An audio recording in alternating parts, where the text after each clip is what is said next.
Oremos juntos.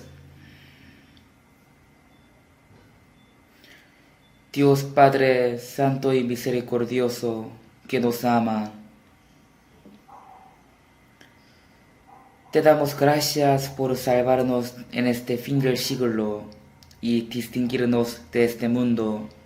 Y también gracias por ayudarnos y cuidarnos para que podamos vivir para tu voluntad y tu gloria por el resto de nuestra vida. En ese tiempo, nosotros que fuimos rescatados por tu sangre preciosa, estamos aquí reunidos, juntos, aprendiendo tu palabra y alabando tu amor y tu gracia. Gracias por permitirnos esta reunión santa. Creemos que en este tiempo también tú estás con nosotros. Míranos a cada uno de nosotros y cuídanos con tus manos misericordiosas. En este tiempo también tú quieres enseñarnos, así que enséñanos tu plan, tu misterio y tu santa voluntad y todas las cosas que debemos hacer en nuestra vida cristiana. Ahora este mundo cada día se hace más caótico y se llena más de los pecados y no sabemos qué pasará el día de mañana, y en este mundo nosotros estamos viviendo. Pero somos muy débiles, por eso sin tu ayuda, tu protección y tu guía, fácilmente podemos caer en los pecados. Así que te pedimos que nos mantengas más firme con tu palabra y tus manos poderosas, para que podamos vivir siendo dignos de ser tus hijos en este mundo lleno de pecados. Hay muchas iglesias nuestras en todo el mundo y hay muchos hermanos que están guardando su fe a pesar de que tengas muchas dificultades. Llena a cada uno de ellos con tu palabra y con el poder del Espíritu Santo. También cuídalos y ayúdalos para que ellos puedan predicar todos los días en cualquier dificultad, confiando en ti, y que puedan salvar a las almas perdidas. En este tiempo también haznos entender tu santa voluntad. En el nombre de Jesús hemos orado. Amén. Busquemos la Biblia. Salmos capítulo 107. Salmos capítulo 107.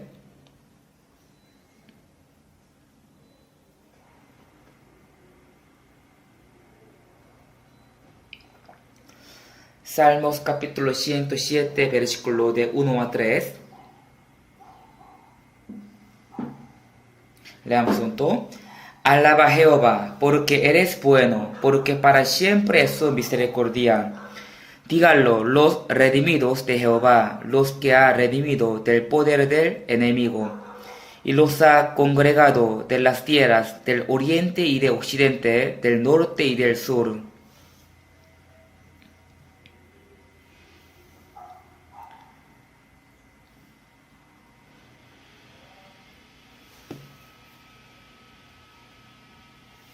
Hoy quiero dar una palabra con este versículo. El tema de hoy es la iglesia y los cristianos.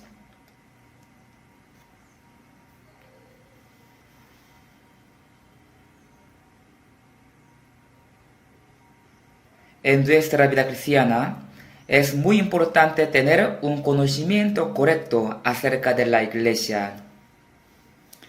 La vida cristiana después de la salvación es vivir en la iglesia.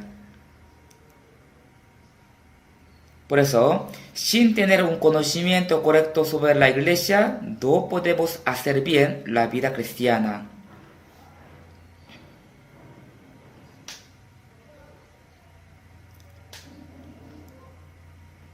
Como lo que hemos leído, díganlo los redimidos de Jehová. Nosotros fuimos redimidos de Jehová.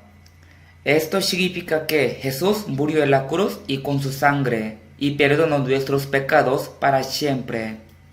Redimir significa rescatar o sacar del juicio pagando un precio por los pecados.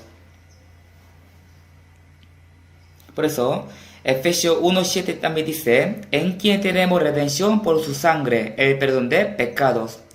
Nosotros fuimos perdonados eternamente por la sangre de Jesús. Y después de la salvación empieza la vida cristiana. Es una vida con la iglesia, es una vida en la iglesia. Entonces pensemos, ¿qué es la iglesia? Uno solo no puede ser la iglesia. La iglesia en griego, eclesia, significa que es un grupo distinguido, una reunión distinguida.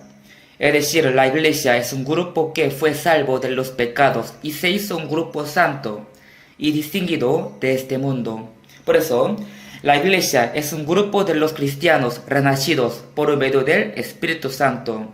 Es un grupo unido espiritualmente. Así que, siendo salvo, puede ser un miembro de la iglesia y vivir dentro de ella. Si vemos 1 Corintios capítulo 1-2 dice, a la iglesia de Dios que está en Corinto, a los santificados en Cristo Jesús, llamados a ser santos. Aquí dice, a la iglesia de Dios que está en Corinto. La iglesia indica el grupo que fue santificado por la sangre de Jesús. Y también son llamados a ser santos.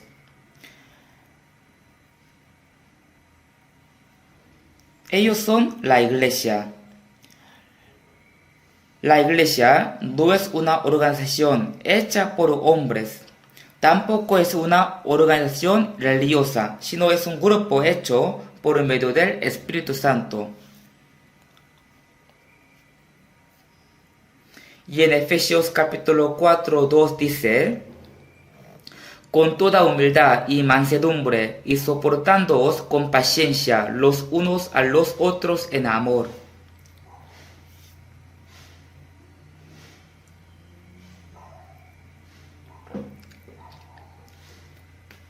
Los salvos tienen que soportarse con paciencia los unos a los otros en amor. Mientras vivimos en ese mundo, todos tienen su carácter, llevan su vida y su apariencia diferentes. Por eso, cada uno tiene diferente forma de vivir y pensar. Pero, después de la salvación, fuimos unidos por el Espíritu Santo. Pues ahora somos unos por el Espíritu Santo. Así que tenemos que soportarnos los unos a los otros en amor. Y dice, solicitaos en guardar la unidad del Espíritu en el vínculo de la paz. Nosotros fuimos uno por medio del eterno amor y eterna vida de Dios. Y nos mandó que guardemos la unidad del Espíritu. Nunca digo que tenemos que esforzarnos para que seamos unidos. ¿Por qué?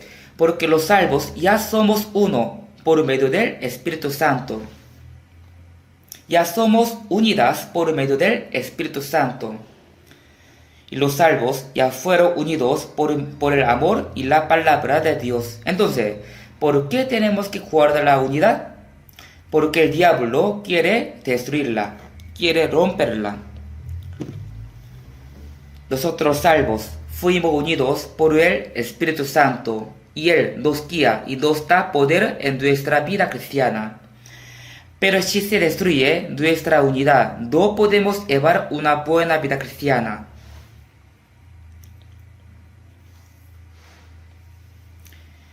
Y el diablo sabe bien esto. Por eso, Él nos hace tener problemas entre nosotros para romper nuestra unidad. Aunque seamos salvos, igual tenemos diferentes caracteres y no somos perfectos y también tenemos errores. Pero el diablo, aprovechando esto, nos hace tener odio y nos hace discutir entre nosotros para que seamos divididos. Así, el diablo quiere romper nuestra unidad. El diablo quiere destruir nuestra unidad para que cada uno de nosotros fracasemos en nuestra vida cristiana, ni se cumpla la operación de Dios. Por eso siempre quiere dividir a los santos de la iglesia. Por eso nos manda que guardemos la unidad. Nosotros tenemos la misma fe, la misma esperanza y la misma vida, y vivimos para cumplir la misma meta. Por eso el Señor nos unió y Él trabaja entre nosotros y nos manda que guardemos la unidad.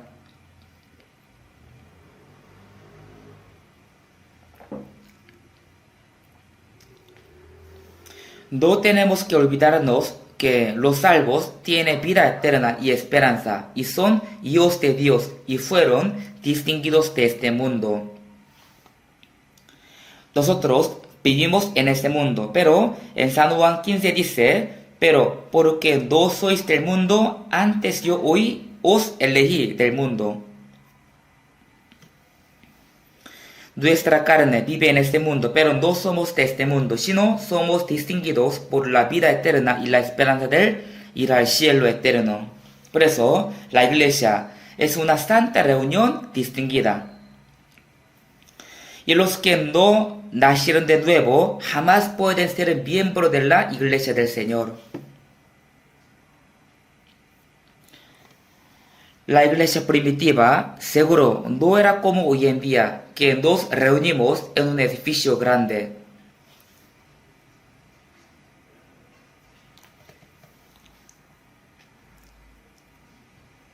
Antes no era así como hoy en día. Por eso, si vemos 1 Corintios capítulo 16-19, Aquila y Priscila con la iglesia que está en su casa. Cuando los salvos se reunían en una casa, entonces esta era la iglesia. Aunque se reunían pocos o muchos, igual era la iglesia en aquel tiempo. También la Biblia dice a Arquipo, nuestro compañero de milicia, y a la iglesia que está en tu casa. A Ninfas, a la iglesia que está en su casa. Así, reuniéndose en una casa, se formaba una iglesia. Pero nosotros a veces, viendo una iglesia que tiene su edificio grande, decimos que es una iglesia grande y hermosa. Pero en realidad es una contradicción. Esto no se llama la iglesia, sino, ¿cómo tenemos que llamarla? Es una casa o un edificio donde se reúne la iglesia. Pero si en un lugar solo se reúne los que no nacieron de nuevo, jamás puede ser una iglesia verdadera. Aunque sea una casa, una llanura o un monte, los salvos deben reunirse para formar la iglesia verdadera. En la época de Roma hubo una gran persecución a los cristianos, por eso los salvos se reunieron en subterráneos que se llamaban catacumbas.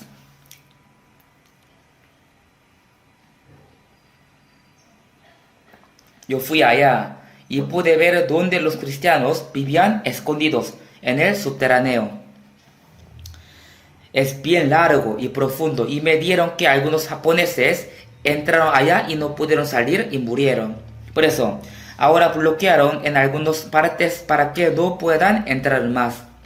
Algunos dicen que solo excavaron mucha tierra para edificar el castillo de Roma, pero realmente era un lugar donde los cristianos vivían escondidos de la persecución. Y cuando algunos cristianos recibieron mártires, entonces trajeron sus cadáveres y los sepultaron en ese lugar. Se llama catacumbas. Por eso, en ese lugar está escrito una frase: ellos se acostaron en estas tinieblas. Aunque ellos vivían y se reunían en el subterráneo, igual era la iglesia. En la Biblia salen muchas expresiones acerca de la iglesia. Primero, cuando se reúnen los salvos, entonces llamaba esta reunión la iglesia.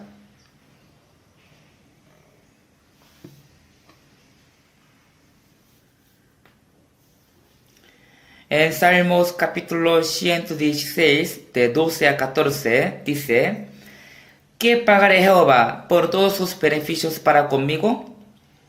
Los salvos tienen el corazón de pagar la gracia de Dios. Entonces, ¿de qué manera pueden pagarla? Dice la Biblia: tomaré la copa de la salvación e invocaré el nombre de Jehová, y ahora pagaré mis votos a Jehová delante de todo su pueblo. Aquí dice, delante de todo su pueblo. Este pueblo de Dios indica la iglesia. Por eso, los salvos hacen los votos de vivir para el Señor y de pagar la gracia de Dios permaneciendo en la iglesia. Es decir, en la iglesia pagan sus votos. Esto quiere decir que el lugar donde puede pagar la gracia y cumplir la voluntad de Dios es la iglesia. ¿Por qué? Porque uno solo no puede pagar la gracia de Dios. También, en la Biblia sale otra expresión acerca de la iglesia. Así dice: la iglesia es como la relación entre el pastor y sus ovejas. Dice que Jesús es el buen pastor. Después de que Jesús resucitó, le preguntó a Pedro: ¿me amas más que estos? ¿Por qué le preguntó esto? Porque cuando la gente le decía que era discípulo de Jesús, él dijo que no lo conocía. Así negó al Señor 3 veces. Pero después de que Jesús resucitó, todas las dudas que Pedro tenía desaparecieron y Jesús le estaba confirmando que si le amaba o no. Sí, Señor, tú sabes que te amo. Jesús le preguntó 3 veces. En la tercera vez, Pedro se entristeció, porque él también sabía bien que lo había negado 3 veces, y le dijo: Señor, tú lo sabes todo. Él quiere decir: Señor, tú sabes bien que yo te negué, y tú sabes bien que yo me arrepentí, y ahora te amo, y quiero vivir conforme a tu voluntad. Señor, tú lo sabes todo, tú sabes que te amo. En cada vez Jesús le dio a Pedro: apacienta mis ovejas, pastorea mis ovejas, apacienta mis ovejas. Aquí mis ovejas, es decir, las ovejas del Señor, indica a los santos de la iglesia. Jesús le encargó sus ovejas a Pedro. Por eso, el líder de la iglesia primitiva fue Pedro. Pedro cuidaba las ovejas del Señor, quienes eran los santos de la iglesia primitiva. Y después, Pablo fue salvo y vino a ser el apóstol de los gentiles. Por eso, los santos salvos son las ovejas del Señor. Así la Biblia dice que la iglesia es como la relación entre el pastor y sus ovejas.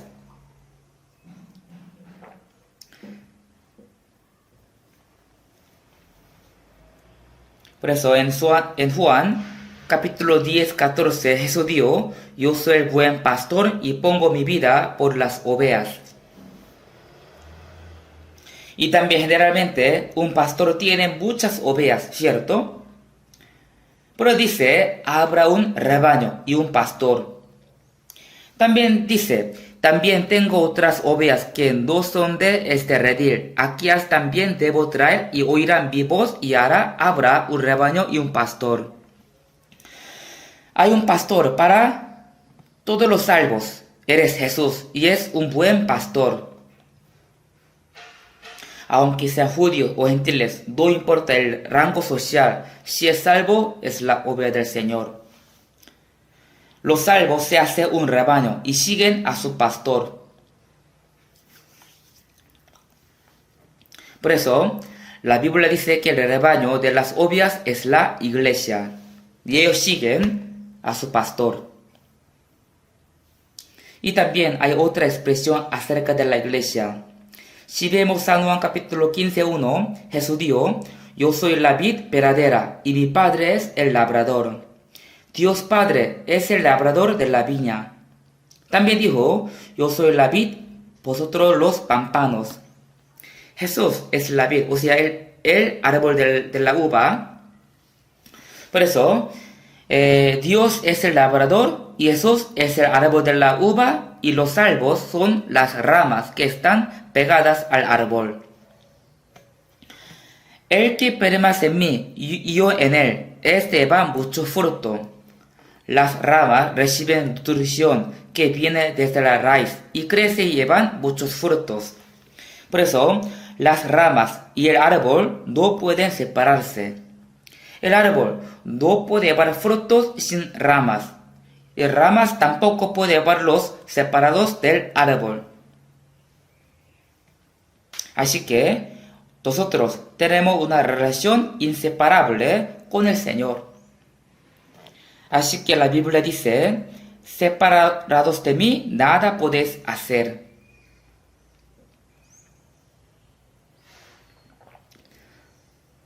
La relación entre la vid y los pámpanos es la iglesia. Jesús es la vid, somos los pámpanos que están pegados al árbol. Por eso, nosotros, pegados al Señor, tenemos que recibir la gracia, la vida y todas las cosas del Espíritu Santo. Así crecemos y llevamos los frutos para la gloria del Señor. Y también la Biblia dice que Jesús es la cabeza y los salvos son el cuerpo de Jesucristo. La cabeza y el cuerpo tampoco pueden separarse, ¿cierto? Y en 1 Corintios capítulo 12, 13 dice, porque por un solo espíritu fuimos todos bautizados en un cuerpo, sean judíos o griegos, sean esclavos o libres, y a todos se nos dio a beber de un mismo espíritu. Los salvos fueron unidos por la vida eterna y por el Espíritu Santo, y se hacen el cuerpo de Jesús. Por eso, Jesús es la cabeza, y la iglesia es el cuerpo de Jesús. Y también en 1 Corintios capítulo 12, 27 dice, vosotros pues sois el cuerpo de Cristo, y miembros cada uno en particular. Jesús es la cabeza y los salvos es el cuerpo, y cada uno de nosotros es el miembro de este cuerpo. El cuerpo tiene muchos miembros, ¿cierto? La Biblia expresa que esa es la iglesia. Los miembros del cuerpo no pueden hacer nada separados de la cabeza. Ellos, pegados al cuerpo, reciben la fuerza y el poder, crecen y también obedecen lo que la cabeza manda. Así mueve todo el cuerpo. Por eso, la Biblia explica que Jesús es la cabeza y la iglesia es el cuerpo. En Efesios 1 también dice que la iglesia es el cuerpo de Cristo. Y también la Biblia expresa que la iglesia es la esposa de Cristo. La esposa de Cristo. Por eso, si vemos Efesios capítulo 5, 31, dice, por esto dejará el hombre a su padre y a su madre, y se unirá a su mujer, y los dos serán una sola carne. Grande es este misterio, mas yo digo esto respecto de Cristo y de la iglesia. Como el hombre deja a sus padres y se une a su mujer, y se hace una sola carne, Jesús también, dejando a su Dios Padre, vino a este mundo. ¿Para qué? Para buscar a su esposa. Por eso, salvando a las personas, las toma como su esposa. Así, Jesús y los salvos son una sola carne. Eso es muy misterioso. Por eso, la relación entre el esposo y la esposa es como entre Cristo y la iglesia, los salvos. Grande es este misterio, mas yo digo esto respecto de Cristo y de la iglesia. Así que, los salvos son el cuerpo del Señor, y el Señor es la cabeza de la iglesia, y al mismo tiempo el Señor es nuestro esposo, y somos su esposa, que es la iglesia. Así Dios nos enseña muchos misterios con la iglesia. Y también si vemos Efesios capítulo 2, 19, dice que somos la familia de Dios. O sea, la iglesia es la familia de Dios. No sois extranjeros ni advenedizos, sino conciudadanos de los santos y miembros de la familia de Dios. Somos la familia de Dios. Es decir, la iglesia es la familia de Dios. Y también 1 Timoteo capítulo 3, 15 dice que somos la casa de Dios. Cada uno tiene su propia casa, ¿cierto? Como en su casa tiene la familia que vive junto, de misma manera, los salvos viven juntos haciendo la reunión en la casa de Dios con su familia. Pero dice, la casa de Dios, que es la iglesia del Dios viviente, columna y baluarte de la verdad. La casa de Dios, que es la iglesia del Dios viviente. Por eso, la Biblia expresa que la iglesia es la casa de Dios y también es la familia de Dios. Y también la Biblia dice que la iglesia es el santo templo donde Dios mora. El santo templo. En San Mateo capítulo 16, 8 dice, sobre esta roca edificaré mi iglesia y las puertas del Hades no prevalecerán contra ella. Aquí, esta roca indica a Jesús. Y los salvos son la iglesia que está edificada sobre esta roca, Jesús. Dios mismo la edificó sobre esta roca, por eso nadie puede derrumbarla. Las puertas del Hades no prevalecerán contra ella.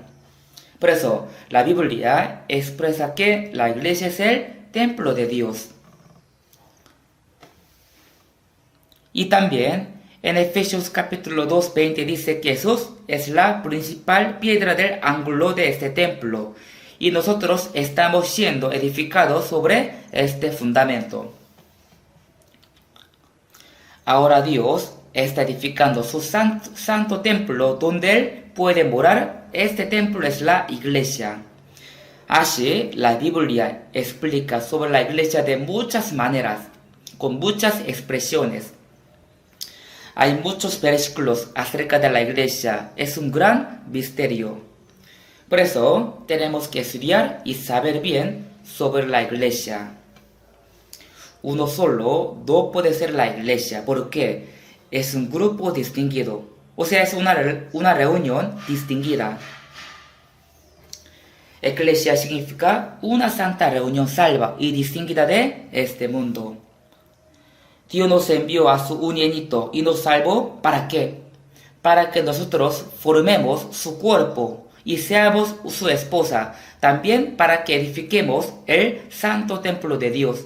Para esto nos salvo. O sea, para que nosotros formemos su iglesia y edifiquemos su iglesia. Y también, como les dije, los salvos son la familia de Dios, ¿cierto?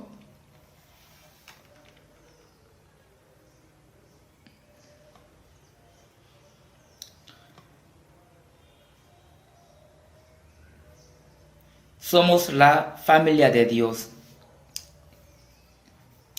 Al nacer ya tiene sus padres y sus hermanos y vive junto con ellos en su casa y siempre hace reunión familiar. Por eso, si vemos 1 Corintios capítulo 1, versículo 9 dice, fiel es Dios, por el cual fuisteis llamados a la comunión con su Hijo Jesucristo nuestro Señor. Dios nos salvó y nos llamó de este mundo. Pero dice, fuisteis llamados.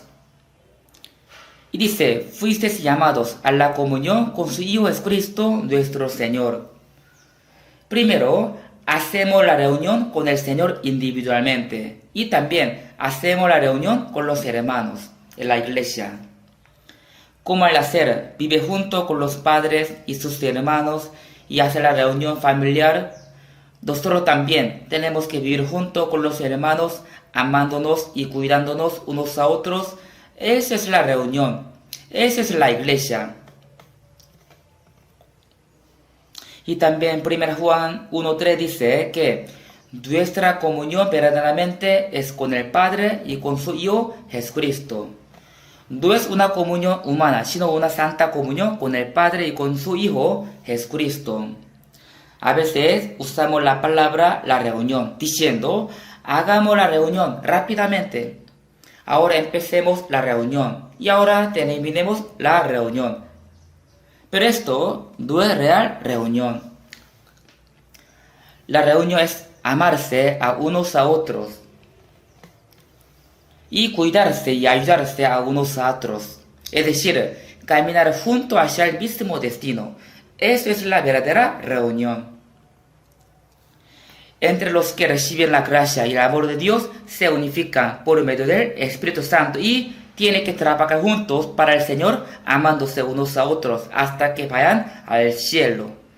Esa es la verdadera reunión. Por eso, el Filipenses capítulo 1, 5 a 6 dice: por vuestra comunión en el Evangelio, desde el primer día hasta ahora, estando persuadiendo de esto, que el que comenzó en vosotros la buena obra, la perfeccionará hasta el día de Jesucristo. Desde el primer día de la salvación que empieza la reunión. Fuimos salvos por el Evangelio y nos reunimos en el Evangelio. Por vuestra comunión en el Evangelio desde el primer día hasta ahora. Que es el que comenzó en vosotros la buena obra. ¿Quién comenzó la buena obra en nosotros? El Señor Él comenzó la buena obra en la reunión y Él va cumpliendo esta buena obra hasta su venida. Entonces, ¿qué será esta buena obra?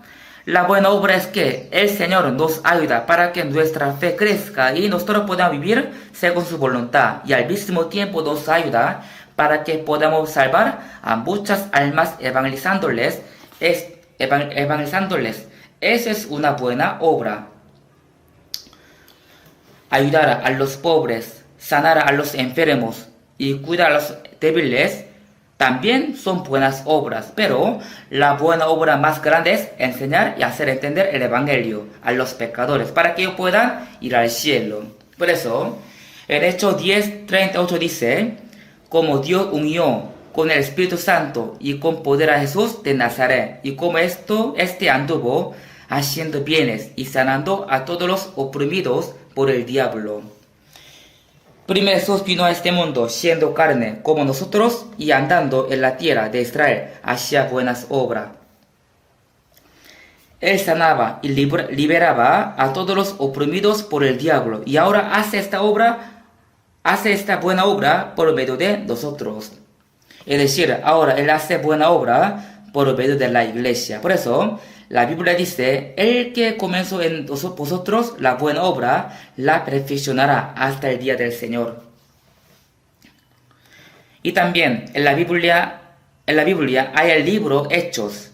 Es el libro Hechos de los Apóstoles. En otra palabra más exacta, Hechos del Espíritu Santo.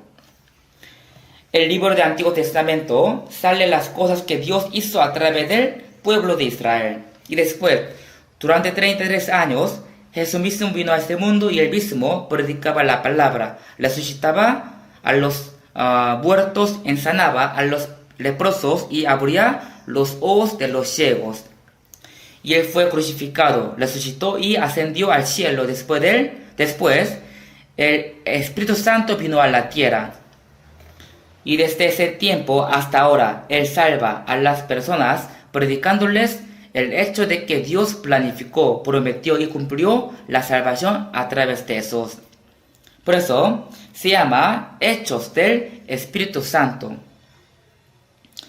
Y también podemos decir que empezó la historia de la iglesia por medio de los salvos, siendo el cuerpo de Cristo. Por eso, la iglesia es el cuerpo del Señor. La cabeza es el Señor, que no lo vemos, y Él trabaja por medio de la iglesia. Así que el libro Hechos de los Apóstoles es el libro Hechos del Espíritu Santo y también Hechos de la iglesia. Y si vemos en el libro Hechos, podemos saber que el Evangelio empezó desde Jerusalén y hasta Roma, donde el apóstol Pablo predicaba durante 2 años y fue decapitado. En ese tiempo, los apóstoles andaban en muchos lugares y evangelizaron. Donde quiera que los apóstoles llegaron, el evangelio se predicó y muchos fueron salvos. Así empezó la iglesia de los salvos. Por eso, al principio se levantó la iglesia en Jerusalén, después en Antioquía. Así en muchos lugares los apóstoles predicaron el evangelio y ahí muchos fueron salvos y se levantaron las iglesias. se levantó la iglesia de Corinto y luego la iglesia de Galacia. No es que había el edificio grande y ahí estaba escrito la iglesia de Corinto, sino era una reunión de los santos en la ciudad Corinto. Por eso, los santos de Galacia, los santos de Éfeso, esto se llamaba la iglesia.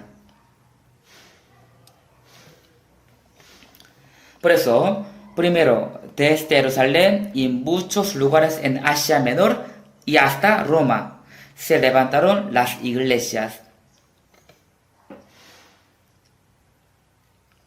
Pero todas fueron unidas, eran una sola iglesia. Los apóstoles hicieron primero, segundo, tercer viaje para evangelizar y también luego ellos volvieron a visitarlos para ver cómo los hermanos salvos estaban reuniéndose. Así las iglesias se edificaban firmemente. Así de la misma manera, nuestra iglesia está haciendo. Al inicio, nuestra iglesia era muy pequeña y débil, pero crecía poco a poco. Ahora tenemos 207 iglesias en Corea del Sur y tenemos 1.113 iglesias en 82 países y cada vez se aumenta. Aunque tengamos muchas iglesias, pero somos una iglesia. ¿Por qué? Estamos predicando juntos, trabajando juntos, ayudándonos unos a otros. Nuestra iglesia es igual que la iglesia que sale en el libro Hechos. Por eso, todos los lugares donde nosotros evangelizamos, las iglesias se levantaron. Y ahora estamos trabajando juntos, ayudándonos a unos a otros. Y también en Efesios capítulo 4, 3 dice,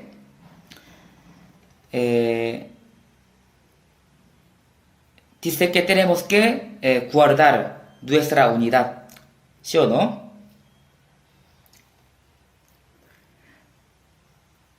Por eso tenemos que estar unidos. Pero ahora en ese mundo hay muchos tipos de la iglesia y hay muchas sectas.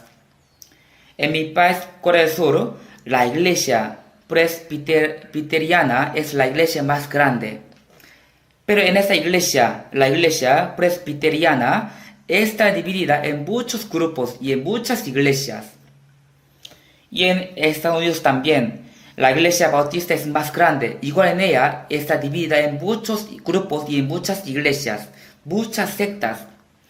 También hay la iglesia metodista, la iglesia pentecoste. Así existen muchos tipos de la iglesia. Pero ¿por qué no pueden ser unidas? En Efesios capítulo 4:13 dice, hasta que todos lleguemos a la unidad de la fe y del conocimiento del Hijo de Dios, a un varón perfecto, a la medida de la estatura de la plenitud de Cristo. Ellos no llegaron a la unidad del conocimiento, por eso tampoco llegaron a la unidad de la fe. Cuando tengan el mismo conocimiento y la misma fe, pueden ser unidas. Si cada una tiene diferente conocimiento, entonces tendrá diferente fe. Por eso no puede tener la reunión juntos. Nosotros podemos hacer reunión con todos los que creen en Jesús, no podemos, porque ellos, aunque creen en Cristo, pero tienen diferente conocimiento de la Biblia, así que tienen diferente fe. Por eso, no podemos reunirnos con ellos. Ellos creen, tienen fe, pero la mayoría tiene una fe incorrecta, por la cual no puede ser salvo. Por eso existe otro evangelio y otro Jesús.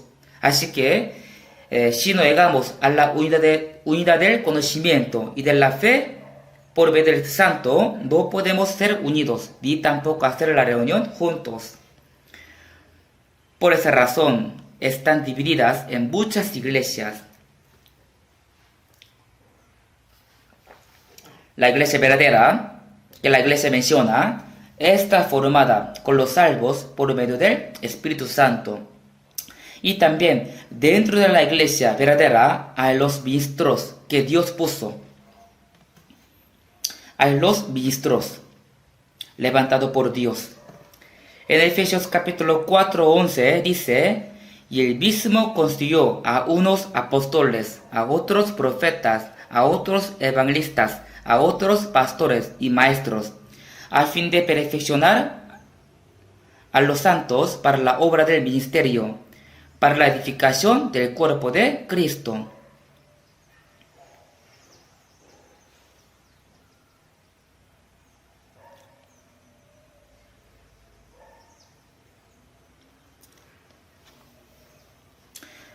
Con esto, podemos saber que Dios mismo construyó a los ministros de la iglesia. Primero dice, a unos apóstoles. En la iglesia primitiva, primero llamaron a los discípulos de Jesús como apóstoles. Y también Pablo no era de los discípulos, pero igual lo llamaron apóstol.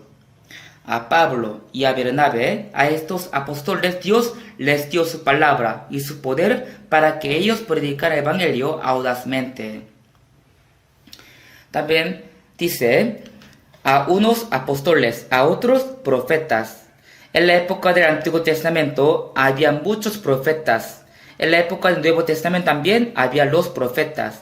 Los profetas predicaban la palabra de Dios. Ellos eran profetas. Por eso, en la iglesia primitiva, los apóstoles, los profetas eran los líderes de la iglesia. También dice a otros evangelistas. A ellos se refieren a los que predican el evangelio. También dice a otros pastores y maestros.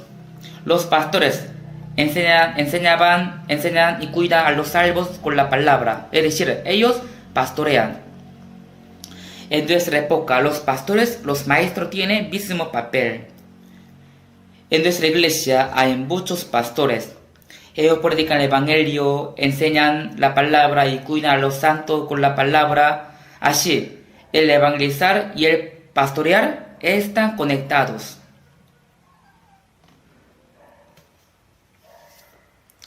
Por eso, Dios mismo construyó a muchos ministros a fin de perfeccionar a los santos para la obra del ministerio, para la edificación del cuerpo de Cristo.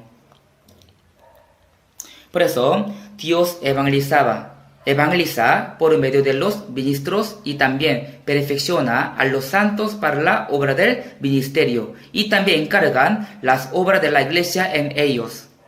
Por eso, a través de los ministros, Dios evangeliza y trabaja en la iglesia. También, a través de ellos, edifica el cuerpo de Cristo, que es la iglesia. Por eso, el Señor nos mandó que obedezcamos a los que nos guían, nos pastorean. Esto sale en Hebreos capítulo 13.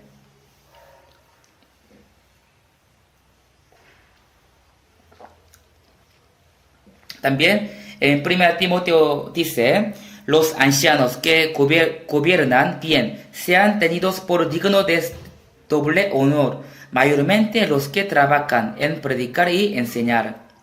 Aquí dice los ancianos. Los ancianos son los mayores en la iglesia. Ellos enseñan a los hermanos y los ayudan y oran por ellos, y cuando algunos cometieron los errores pueden corregirlos y reprocharlos. Los ancianos tienen este papel. Y Pedro decía que él era anciano. Era el anciano que enseña a otros. Podemos decir que el pastor es el anciano que enseña a los hermanos. Pero el pastor también es un tipo de anciano. Y él dijo, obedeced a vuestros pastores y sujetaos a ellos, porque ellos velan por vuestras almas, como quienes han de dar cuenta, para que lo hagan con alegría, y no quejándose, porque esto no es provechoso. Así dice en Hebreos capítulo 13. Por eso tenemos que respetar, obedecer a los que predican la palabra, a los pastores. Si se quedamos contra ellos, no será provechoso para nosotros. Obviamente, aunque sea pastor, podría cometer los errores. Pero si un pastor comete un error, primero en nuestra iglesia ya tenemos el consejo de los predicadores. Ahí conversamos sobre él. En nuestra iglesia tenemos 500 pastores y predicadores que están predicando en Corea del Sur. Y también tenemos algunos pastores y predicadores misioneros que están predicando fuera de Corea. Por eso, para guiarlos bien y también para corregirlos cuando ellos cometen errores, tenemos el consejo de los predicadores. En total, 7 pastores son miembros de este consejo. Siempre ellos están conversando. Ellos dan consejo a los pastores cuando ellos tienen problemas y también les guían. Y ellos tienen autoridad de dirección de personal. Así nosotros estamos guiando a los pastores y predicadores por medio del consejo de los predicadores. Por eso, cuando vean que su pastor o su predicador le falta algo o ellos cometieron los errores, no hace falta decirlos a otros hermanos, sino pueden acercarse a su pastor para conversar con él. De verdad, puede conversar con su pastor. Porque aunque sea pastor, primero es un hermano. Por eso pueden conversar con él cuando tiene una inquietud.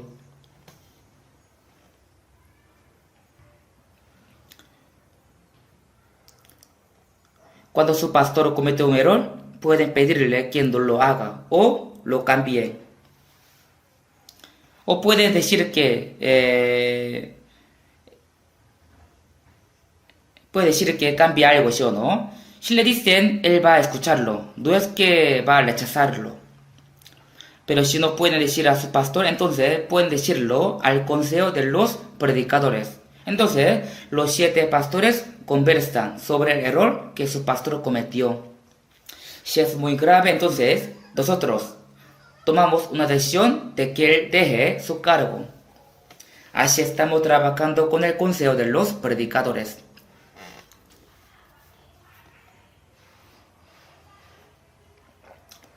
Por eso, tenemos que saber que Dios construye a los ministros en la iglesia. Ellos predican el evangelio, perfeccionan a los santos y también a ellos encargan algunos servicios para que ellos puedan trabajar para la iglesia. Y también en la iglesia el Espíritu Santo cría, cuida y enseña a los hijos de Dios. El Espíritu Santo cuida y cría a los salvos. Les enseña y les guía. El Espíritu Santo está entre nosotros y hace estas cosas. Por eso en Efesios capítulo 5, 29 dice: la sustenta y la cuida, como también Cristo a la iglesia.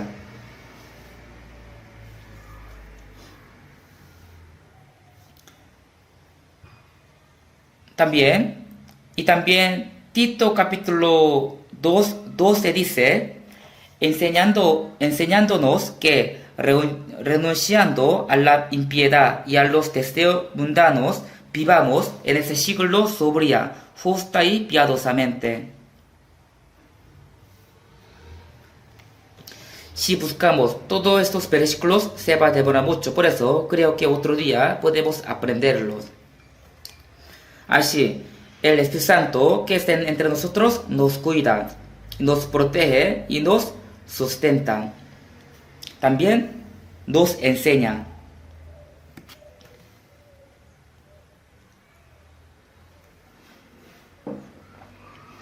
Si vemos en Deuteronomio capítulo 1, 31-33, Israel vivía por 400 años en Egipto como esclavos y Dios envió 10 plagas y los salvó, ¿cierto?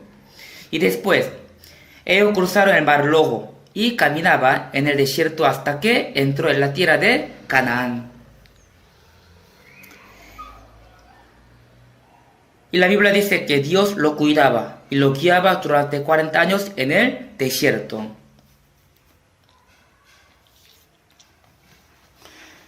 Y Deuteronomio capítulo 1, 31 dice: y en el desierto has visto que Jehová tu Dios te ha traído, como trae el hombre a su hijo.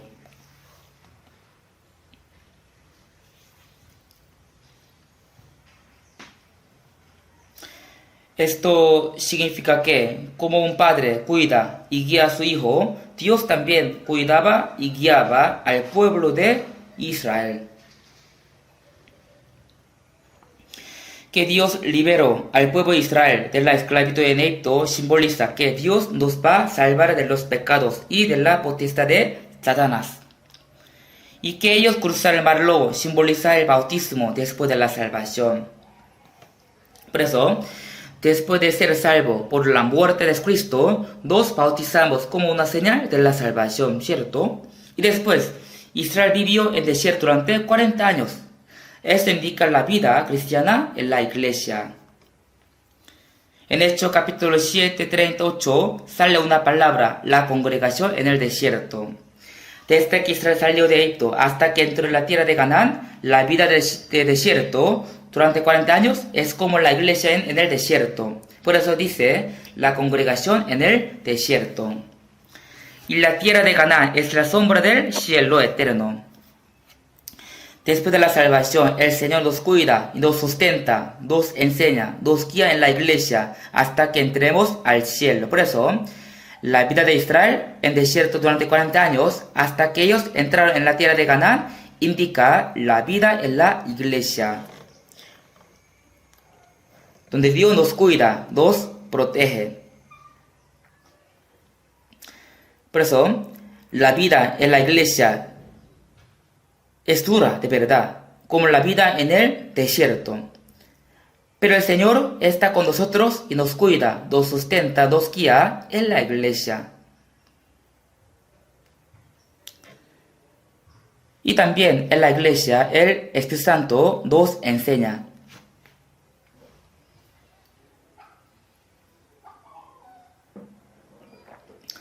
Y en 1 Juan capítulo 2, 27 dice: pero la unción que vosotros recibisteis de Él permanece en vosotros. Aquí unción indica que Dios nos derramó el Espíritu Santo. Y dice: y no tenéis necesidad de que nadie os enseñe, así como la unción misma os enseña todas las cosas, y es verdadera, y no es mentira. Según ella os ha enseñado, permanece en Él.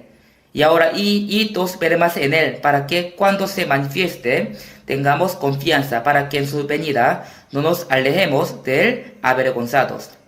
En la iglesia hay la enseñanza del Espíritu Santo. Por eso, los que predican, enseñan la palabra, primero ellos tienen que recibir la enseñanza del Espíritu Santo. Yo estudié teología durante 4 años, pero no me acuerdo nada de lo que yo aprendí. No me sirvió para nada. Pero después de la salvación, yo realmente pude aprender la Biblia por medio del Espíritu Santo. Y ahora también me está enseñando para nuestra iglesia. Por eso, los que prediquen la palabra tienen que orar mucho para recibir la enseñanza del Espíritu Santo. Y también tienen que meditar mucho la Biblia. Si no fuera por el Espíritu Santo, jamás entenderá la palabra que fue escrita por el Espíritu Santo. Sin recibir su enseñanza, no podrá entender claramente la palabra. Entonces, obviamente, no puede enseñar a otras personas. Por eso, hay que orar mucho, hay que preparar más. Así tiene que recibir primeramente la enseñanza del Espíritu Santo. Siempre yo digo a nuestros pastores que no copien el sermón de otra persona. Tampoco tiene que prepararlo copiando lo que sale en un libro. De esa manera jamás recibirá la enseñanza del Espíritu Santo. Yo también tengo muchos libros, también comentarios bíblicos, pero no tengo tiempo de leerlos, ni tampoco quiero leerlos. Yo preparo el sermón dominical orando mucho durante toda la semana. Y cuando el sermón está preparado, entonces hago un resumen de lo que he preparado. Y después, si todavía tengo tiempo, ahí yo leo los libros o los comentarios bíblicos para ver cómo otros pastores explicaron los versículos que yo he preparado. Pero leyendo, de verdad, que no hay nada especial. Hay algunos libros que nuestra iglesia publicó, ¿cierto? De verdad, nuestros pastores enseñan por el Espíritu Santo. Y con esto escribieron algunos libros. Por eso, muchas enseñanzas que nuestra iglesia enseña no sale en los comentarios bíblicos. Nosotros sabemos la Biblia más que los hombres antiguos. No es que tenemos una fe mayor que ellos, sino vivimos en una época en la cual podemos conocer más de la Biblia. Porque cuando está más cerca del fin del mundo, el Señor enseña más. Por eso hemos recibido mucha enseñanza del Espíritu Santo. Por esa razón, los salvos tienen que estar en la iglesia. Así puede ser protegidos, sustentados y guiados por el Espíritu Santo. No es que el hombre nos sustenta, sino el Espíritu Santo. Y también nos enseña y nos guía, nos cría. Por eso, si nos apartamos de la iglesia, no podemos ser protegidos, ni tampoco ser sustentados. Además, no podemos recibir la enseñanza del Espíritu Santo. Y no podemos ser guiados por el Espíritu Santo.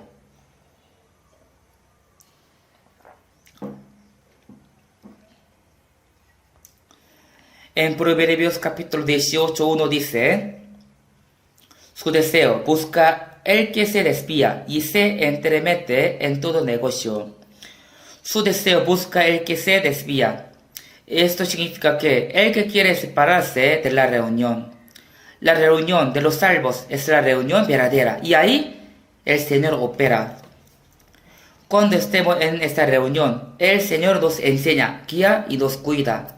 Nos cría también. Por eso,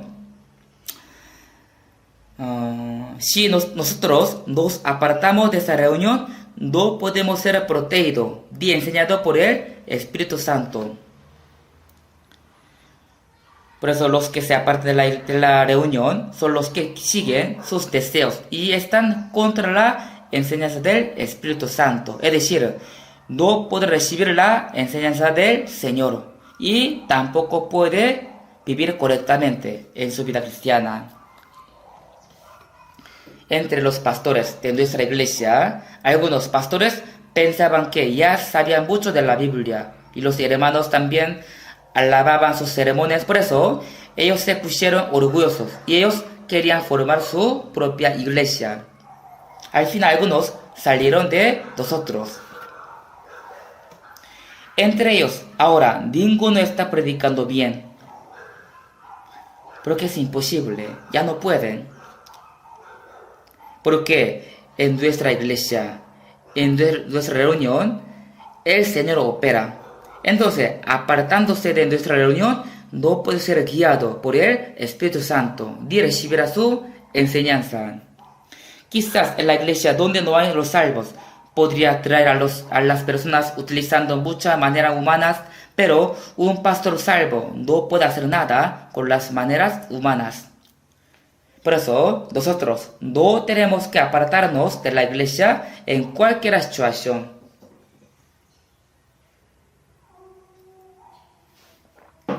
En nuestra reunión, el Señor está con nosotros y por medio de nosotros cada vez más aumentan los salvos y ellos van creciendo, siendo guiados, enseñados por el Espíritu Santo. Por eso, apartarse de la reunión es apartarse del Señor. En Génesis capítulo 13 sale que Abraham vivía en Ur, y cuando Dios lo llamó, y él salió de su tierra, y su sobrino Lot también salió junto con él. Vivía junto en la tierra de Canaán, y pero ahí entre los 6 siervos de Abraham y de Lot pelearon. Porque todos ellos tenían muchos ganados y ovejas, por eso pelearon para tener los pastos mejores. Por eso Abraham dijo a Lot: no peleemos con esto, porque somos familia. ¿No está toda la tierra delante de ti? Yo te ruego que te apartes de mí. Si fueres a la mano izquierda, yo iré a la derecha. Y si tú a la derecha, yo iré a la izquierda. A Lot le agradó esto, y él quería ir a la tierra de Sodoma y Gomorra, porque parecía que era buen lugar para vivir como el huerto del Edén. Por eso dijo a su tío: yo iré a la tierra de Sodoma y Gomorra. Así Lot se apartó de Abraham. Esto significa que él se apartó de Dios. ¿Saben esto? Cuando Dios juzgó la ciudad de Sodoma y Gomorra con fuego, Lot escapó, pero difícilmente. Como saliendo de Abraham significa saliendo de la iglesia. De igual manera, nosotros no tenemos que salir de la iglesia. De esa manera, nosotros saliremos del Señor. A veces, algunos salen de la iglesia diciendo que a ellos no les gusta algo de la iglesia o tienen algún problema con otros. No saben bien por eso la iglesia, por eso salen. En cualquier situación, tenemos que permanecer en la iglesia donde Dios opera. Cuando estemos en la iglesia podemos recibir el poder de Dios. Por eso dice la Biblia, 2 Corintios capítulo 6, dice así: como Dios dijo, habitaré y andaré entre ellos. El Señor está habitando y andando entre los salvos y Él opera con su poder. Pero también dice, Efesios capítulo 1, 19, ¿y cuál la supereminente grandeza de su poder para con nosotros los que creemos según la operación del poder de su fuerza? Dios opera con su poder entre nosotros. También dice Efesios capítulo 3, 20, y aquel que es poderoso para hacer todas las cosas mucho más abundantemente de lo que pedimos o entendemos según el poder que actúa en nosotros. El Señor actúa en nosotros. Cuando nosotros hacemos el retiro, podemos ver la operación de Dios. Este año también había 7 rondas seguidas en el retiro de verano. En cada ronda generalmente se reúnen 12.000 personas, hasta 12.500 personas. En cada ronda, así se reúnen muchas personas. En ese retiro, primero podemos ver a los que guían los carros en el parqueadero y también podemos ver a muchos hermanos que están limpiando y recogiendo las basuras. También a los hermanos que guían a los invitados, a los que cocinando con el horno muy caliente y a los que lavan los platos. Así muchos hermanos hacen los trabajos duros y sucios con el corazón unido.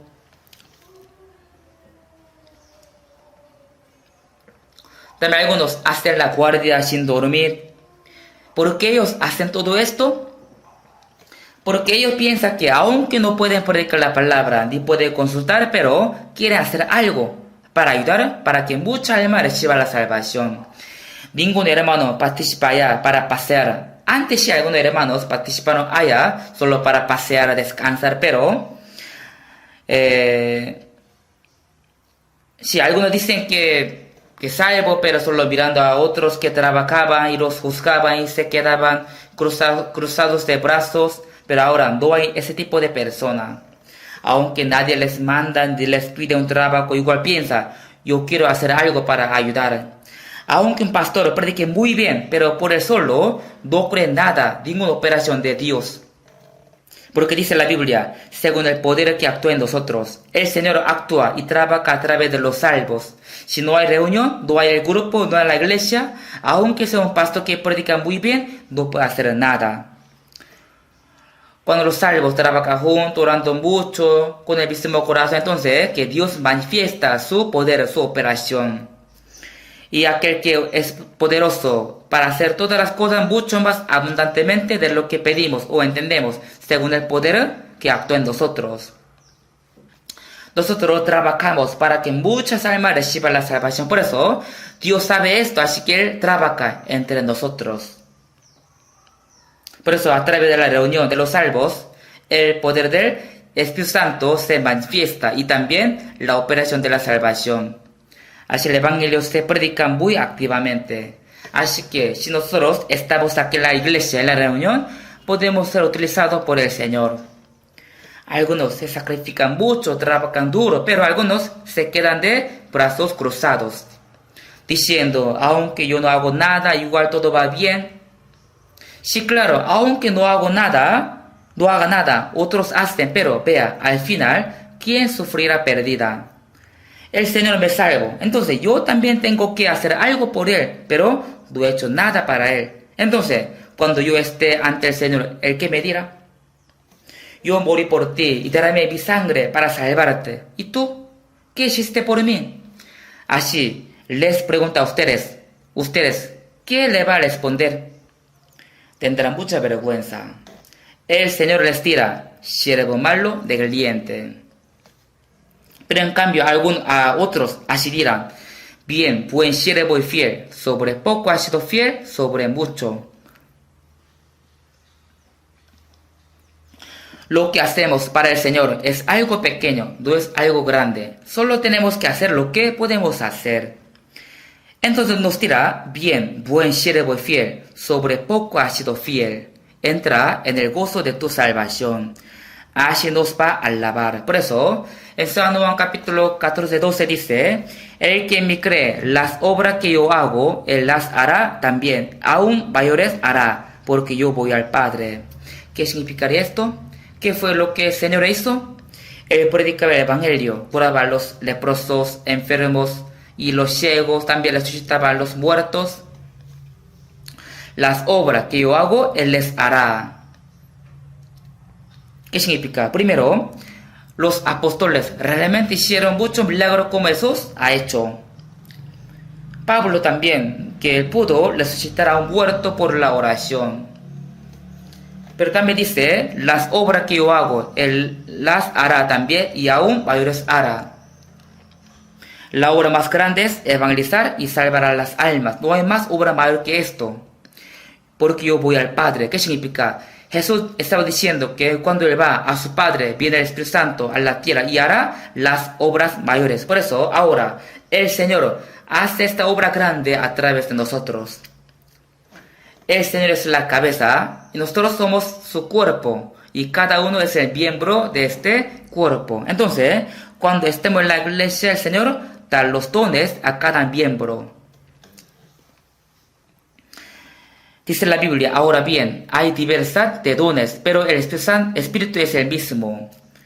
Algunos tienen papel de los ojos, algunos de boca, de mano, algunos de pies. Así hay muchos miembros del cuerpo de Jesús. Y sean los miembros visibles e invisibles. Cuando estemos en la iglesia, Dios nos da los dones conforme a la medida de la fe y Él los utiliza preciosamente. Dios utiliza a todos los que están en la iglesia. Por eso cada uno tiene que guardar su lugar como el miembro del cuerpo y tiene que cumplir su papel. Nosotros vivimos siguiendo al Señor, quien actúa en nosotros. Y el Señor no opera por medio de una sola persona, sino por medio de nosotros. A veces algunos que vinieron de otra iglesia me dicen así. Ah, pastor, usted es increíble, su iglesia es muy grande. También usted edificó un campamento inmenso, hermoso. Por favor, no me digan así, no me digan esto. Esa es la palabra del diablo. Eso todo ha hecho el Señor. ¿Qué cosa yo he hecho? De verdad, no he hecho nada yo. Juntos nosotros hemos hecho todo esto siguiendo el poder del Señor. No es que entre nosotros había alguien que tenía una inteligencia especial o un poder especial. Si alguien piensa así, entonces es un gran pecado ante Dios. Si el Señor no está con nosotros, entonces no podemos hacer nada. También San Juan capítulo 15, 5 dice así, porque separado de mí, nada podéis hacer. ¿Qué es lo que tiene que hacer las ramas para llevar los frutos? ¿Tiene que hacer algo? No, solo tiene que estar pegadas al árbol. Entonces reciben las nutriciones que vienen de la raíz y crecen y llevan frutos automáticamente. No tiene nada para adaptarse por llevar los frutos. Por eso, si vemos en 2 Corintios capítulo 4 dice, para que la excelencia del poder sea de Dios y no de nosotros. Para que la excelencia del poder sea de Dios y no de nosotros. Y también, Romanos capítulo 12, 11, creo que este versículo todos saben, ¿sí o no? Todo puede memorizar, ¿cierto? Entonces memoricemos juntos. En lo que requiere diligencia, no perezosos, ferviente en espíritu, sirviendo al Señor. Otra vez memoricemos. En lo que requiere diligencia, no perezosos, ferviente en espíritu, sirviendo al Señor. Los que no lo saben y ahora pueden, memoricemos una vez más, entonces todo podría memorizar. Es lo que requieren diligentes, no perezosos, fervientes en espíritu, sirviendo al Señor. Tenemos que ser diligentes en servir al Señor. Hay muchas cosas que tenemos que hacer. Está muy cerca de la segunda venida del Señor. Y hay muchas cosas que tenemos que hacer para el Señor, en la iglesia. Pero algunos se ponen perezosos, no hacen nada. Tenemos que ser diligentes en servir al Señor, no siendo perezosos. Es lo que le quiere, diligencia, no perezoso, ferviente en espíritu, sirviendo al Señor. Ferviente en espíritu, sirviendo al Señor. Nosotros evangelizamos y también hacemos mucho servicio en la iglesia. También a veces vendemos algo para el fondo de la misión extranjera. Todo esto lo hacemos para servir al Señor. ¿Solo haciendo la cosa grande podemos servir al Señor? No. En la iglesia hay muchos trabajos pequeños que podemos hacer. Yo no puedo hacer muchos trabajos, pero por lo menos puedo limpiar los baños. Así algunos piensan. A veces yo veo que los hermanos limpian duro los baños después de terminar al seminario y el sermón y me siento muy agradecido, muy gozoso. Porque con todo esto puede servir al Señor. No lo hacemos esto para que seamos alabados por los hombres, sino todo esto para la gloria del Señor. Por eso, evangelizar, servir a los hermanos, hacer servicio en la iglesia y obedecer la palabra, todo esto lo hacemos para servir al Señor. Y en la iglesia Dios nos da los dones según la medida de nuestra fe. Dependiendo cómo crece nuestra fe, hay las cosas que podemos hacer en la iglesia. Pero si uno hace lo que no puede hacer, entonces eso será un orgullo. La Biblia dice a cada cual que está entre vosotros que no tenga más alto concepto de sí que el que debe tener, sino que piense de sí con cordura, conforme a la medida de la fe que Dios repartió a cada uno. Solo tenemos que hacer lo que podemos hacer. Por eso, primero, tenemos que entender que somos un miembro de la iglesia donde el Señor opera. Y sabiendo bien esto, tenemos que vivir para el Señor. Entonces, cuando venga el Señor, lo recibiremos con mucha gloria.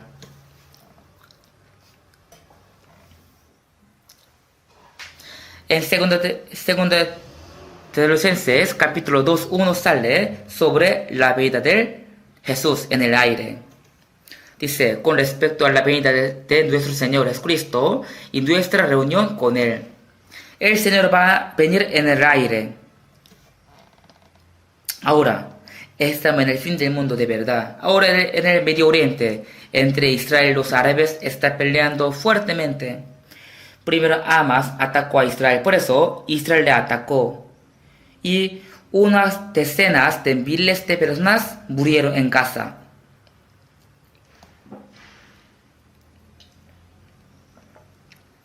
Y después pasó la misma cosa en Líbano. Hezbollah es un grupo grande y fuerte. Y ellos pensaban que podían ganar fácilmente a Israel. Y le atacaron. Pero Israel le vengó muchas veces más. Y en esos días Irán atacó a Israel. Y ahora están peleando fuertemente. Se dice que Israel, si Irán le ataca más, entonces Israel podría destruir todas las bombas nucleares de Irán y hasta las instalaciones para explotar petróleo. Entonces, todo se va a acabar. Por eso, Estados Unidos es el que lo detiene diciendo, por favor Israel, no ataque las instalaciones para explotar petróleo, ni toquen las bombas nucleares de Irán. Pero Israel está atacando solo las bases militares con misiles. En realidad, Israel se está haciendo de la vista gorda con Irán. Y también, cuando termine la guerra entre Rusia y Ucrania, Putin podría atacar a Israel. Es que el capítulo 38 sale los países que van a atacar a Israel. Hoy en día ellos quieren pelear, entre ellos Irán es el líder. Así empezará la última guerra con bombas nucleares y Estados Unidos también va a involucrar. Y al final será la tercera guerra mundial, con la que toda la humanidad se va a terminar. No es que va a haber un país que gane, sino que todos serán destruidos por Dios.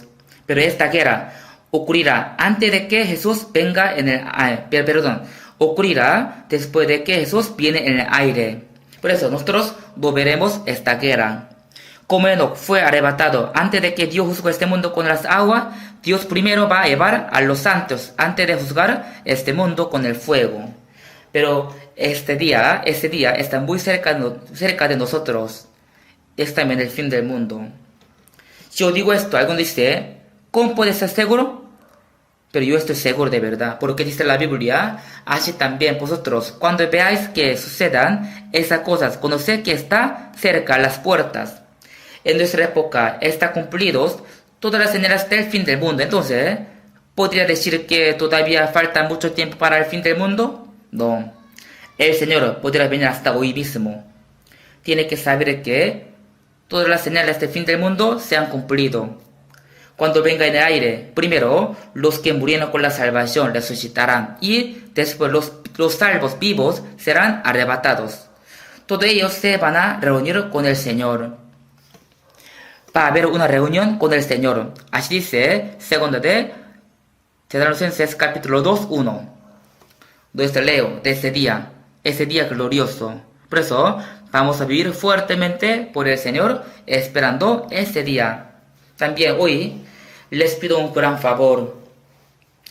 Creo que algunos saben que hace un día atrás, un gran tifón pasó por Filipinas. Y también hubo lluvia torrencial y muchas casas fueron inundadas. Y en Manila tenemos un campamento para el retiro y me informaron que el techo de este campamento también fue llevado por el gran viento. Y también en la ciudad Naga tenemos la iglesia grande y ahí también tenemos un campamento para el retiro. Pero por mucha lluvia, muchas casas y muchos autos fueron inundados.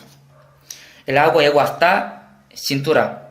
No sé cómo tenemos que hacer. Las iglesias nuestras en Filipinas sufrieron daños. Por eso, como hoy les dije, somos uno, somos unidos. Así que tenemos que orar por ellos. No solamente orar, sino también tenemos que ayudarlos. Todavía muchos lugares están inundados. Cuando se retiren las aguas podemos saber exactamente cuántos son los daños, pero al ver las fotos yo veo que sí es grave situación. Por eso lo que yo quiero pedirles es que en la parte de atrás están preparadas las casas de ofrenda para ellos. Allá también están preparadas, ¿sí? Y así están preparadas. Por eso, ayudemos a ellos. Oremos juntos por ellos. De verdad, hay que recuperar rápidamente todos los daños. Yo tengo planeado visitar allá el mes de febrero del año que viene, porque habrá una conferencia con todos los pastores y predicadores que están en Filipinas. Espero que todos sean recuperados antes de esa fecha. En Filipinas tenemos 20 misioneros coreanos y también tenemos más que 65 predicadores filipinos. Es increíble, ¿cierto? Es un país grande y tiene más que 100 millones de habitantes. Y ahora el evangelio se está predicando muy fuertemente. Pero de repente vino un gran desastre natural y están sufriendo.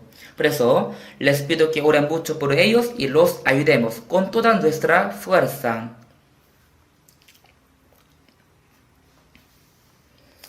Espero que todos tengan este corazón y ayudemos juntos. ¿Sí me entiende? Ayuden con toda su fuerza uniendo sus corazones. Oremos juntos. Dios Padre misericordioso, nosotros vivíamos aliados de ti, cometiendo los pecados y no te conocíamos. Sin embargo, tú nos amaste primero y moriste en nuestro lugar y nos perdonaste eternamente con la sangre preciosa del Señor, sin pedirnos ninguna obra. Por eso, te damos gracias. Fuimos salvos por tu sangre preciosa. Tú compraste nuestro espíritu, también nuestro cuerpo, así que somos del Señor. Guíanos para que podamos vivir por tu gloria, tu evangelio y tu iglesia por el resto de nuestras vidas. El Señor, tú deseas salvas a muchas almas perdidas a través de nosotros. Ayúdanos para que nosotros podamos hacer bien nuestro papel, siendo el miembro de tu cuerpo, que es la iglesia. Y te oramos para que tu operación de salvar a las almas se cumpla entre nosotros por medio de tu poder. También bendice a cada uno de los hermanos y también sus hogares, para que a ellos no falte nada para evangelizar en su vida hasta que ellos vayan al cielo. También tenemos mucha iglesia en Filipinas. Ahora ellas están sufriendo mucho por el desastre natural. Ayúdalas y consuélalas para que los hermanos de allá tengan tu fuerza y tu valentía en su situación difícil. También guíanos para que todas nuestras iglesias puedan ayudar y colaborar a ellos para que todas las cosas puedan ser recuperadas rápidamente y que ellos puedan evangelizar sin tener dificultades. El Señor, tú escuchas nuestras anhelosas oraciones y creemos que tú cumples toda tu operación a través de nosotros. En el nombre de Jesús hemos orado. Amén.